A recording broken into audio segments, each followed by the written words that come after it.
with House Homeland Security and Agricultural Committee's member, Congresswoman Cammack. Good to see you, Congresswoman. Thanks for being here again. Who is really in control here? What do you think? Well, you know, there's been a lot of talk about this, and I think that Biden and the American people have actually found common ground on one issue, finally, after, 17 months? They want to know who's running the White House. Nobody seems to know, not even the president himself. And you see, obviously, all those gaffes where, he takes his cues from the Easter Bunny, looks to shake an invisible person's hand on stage. You have cue cards that have been, photographed and published in the media, outlining very basic things like make sure you say hello and what your name is. It's embarrassing. And if it weren't so sad, it would almost be laughable. But more importantly than that, these kind of gaffes, these kind of miscues, they're dangerous. Sitting on the Homeland Security Committee, I can tell you, especially in regard to foreign policy and the statements that he has made on the world stage, this is dangerous. Our allies don't know if they can depend or trust on us, and our enemies are watching very carefully. Well, this is emboldening people. The gaffes are almost exclusively when he's speaking off the cuff. That is, his written remarks clearly have a theme throughout all of them. And I would say just on the economic front, at the very least, if not on a couple of other things, they really mimic the Obama administration. That's why somebody said this is the third term of the Obama administration, why often a lot of people are wondering whether the Obamas actually have input in this administration, which is the strongest source of ideology. What do you think of that? Well, as someone whose family lost virtually everything under the Obama era and under the Obama housing programs, found myself and my family homeless, a return to the Obama era policies would be disastrous, as they were for not just my family, but so many millions of families across the country. And in large part, because of his failures, I went from homeless to the House of Representatives because I was so angry at the way they grew government and tried to enforce and employ this dependency and control agenda that the left has.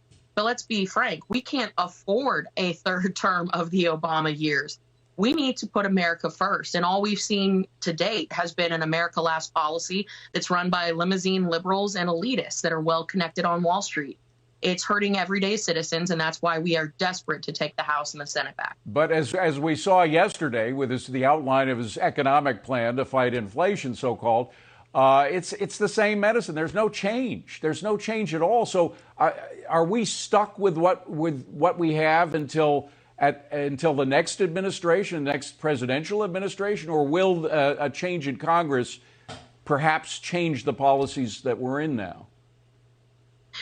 Well, to your question about will things change, I think that taking the House and the Senate back will certainly stop a lot of things. Will it fix everything? No. And I think anyone who sells that is selling you a fake bill of goods. We will have control of the purse strings, which will do a tremendous deal in stopping this slide into this socialist utopia of government fixes everything.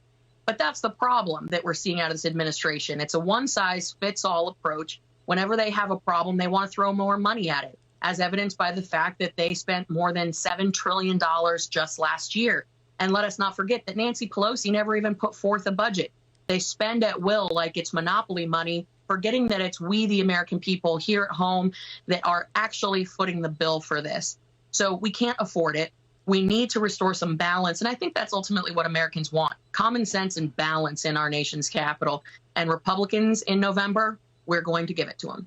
They are politicians, and they say the one thing that a politician cares about more than anything else is getting reelected. If they're going to get reelected, if they're going to have any chance, how do they run on an economy, a dud economy, where we have blackouts, shortages, inflation, not to mention the chaos at the border and rising crime, et cetera?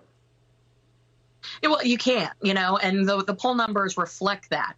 And that is why they're getting so angry. You see Joe Biden making statements like, why aren't there more Democrats coming to my defense? Well, it's because he's toxic.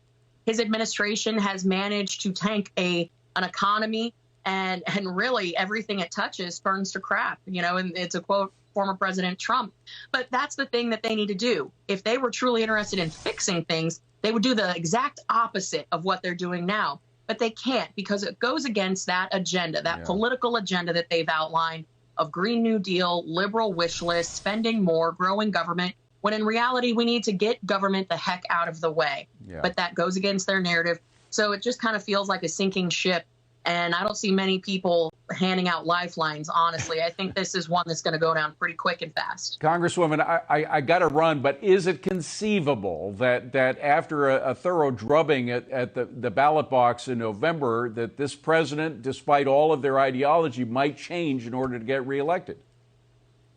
I think they recognize that they're going to have to moderate at some point. I think they feel this election is too far gone and all is lost. So you're going to see as much liberal agenda items being thrown at the wall to see what sticks. But afterwards, they need to readjust. And I think they know that. We'll see Biden signing Republican legislation, hopefully. But I think that is going to take a lot of work, but we will get there. Congresswoman Kat Cammack, always good to see you. Thank you for being here. Appreciate it.